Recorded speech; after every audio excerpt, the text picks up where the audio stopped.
Christmas പരീക്ഷാ ചോദ്യപേപ്പർ ചോർന്ന സംഭവത്തിൽ വിദ്യാഭ്യാസ വകുപ്പ് മന്ത്രി വി ശിവൻകുട്ടി വിളിച്ച ഉന്നതതല യോഗം വൈകിട്ട് 5 മണിക്ക് മന്ത്രിയുടെ ചേംബറിലാണ് യോഗം. സർക്കാർ അധ്യാപകരുടെ സ്വകാര്യ ട്യൂഷൻ നിർത്താൻ കർശന നടപടികൾ സ്വീകരിച്ചേക്കുമെന്നും റിപ്പോർട്ടുണ്ട്.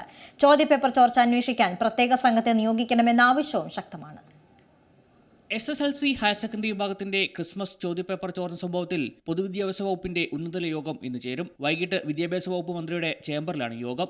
ചോദ്യം ചോരാൻ ഇടയായ സാഹചര്യം യോഗം വിലയിരുത്തും. SSLCയുടെ ഇംഗ്ലീഷും +1ന്റെ ഗണിതം പരീക്ഷകളുടെ ചോദ്യങ്ങളുമാണ് ക്രിസ്മസ് പരീക്ഷയ്ക്ക് മുമ്പ് യൂട്യൂബ് ചാനലിലൂടെ പുറത്തുവന്നത്. പരീക്ഷാ നടത്തിപ്പ് കൂടുതൽ കാര്യക്ഷമമാക്കാനുള്ള നടപടിയും യോഗത്തിലുണ്ടാകും. സർക്കാർ അധ്യാപകരുടെ സ്വകാര്യ ട്യൂഷൻ നിർത്താൻ കർശന നടപടികളും യോഗത്തിൽ ചർച്ചയായേക്കും.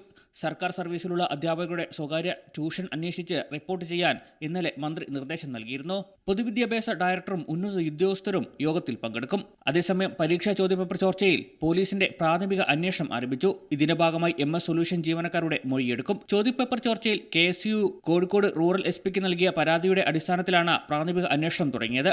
ആരോപണം നേരിടുന്ന MS സൊല്യൂഷൻ യൂട്യൂബ് ചാനൽ താൽക്കാലികമായി പ്രവർത്തനം അവസാനിപ്പിച്ചു. അന്വേഷണവുമായി സഹകരിക്കുമെന്നും പരസ്യ പ്രതികരണത്തില്ലെന്നും MS സൊല്യൂഷൻ CEO സുഹൈബ് വ്യക്തമാക്കി. അതേസമയം ചോദ്യപേപ്പർ ചോർന്നത് അന്വേഷിക്കാൻ പ്രത്യേക സംഘത്തെ നിയോഗിക്കണമെന്ന ആവശ്യവും ശക്തമാണ്. മലയാളം ന്യൂസ്, തിരുവനന്തപുരം. പുതിയ വാർത്തകളും വിശേഷങ്ങളും ഇനി വിരൽ തുമ്പിൽ. എല്ലാ ഡിജിറ്റൽ പ്ലാറ്റ്ഫോമുകളിലും ഇപ്പോൾ മലയാളം ന്യൂസ് ലഭ്യം.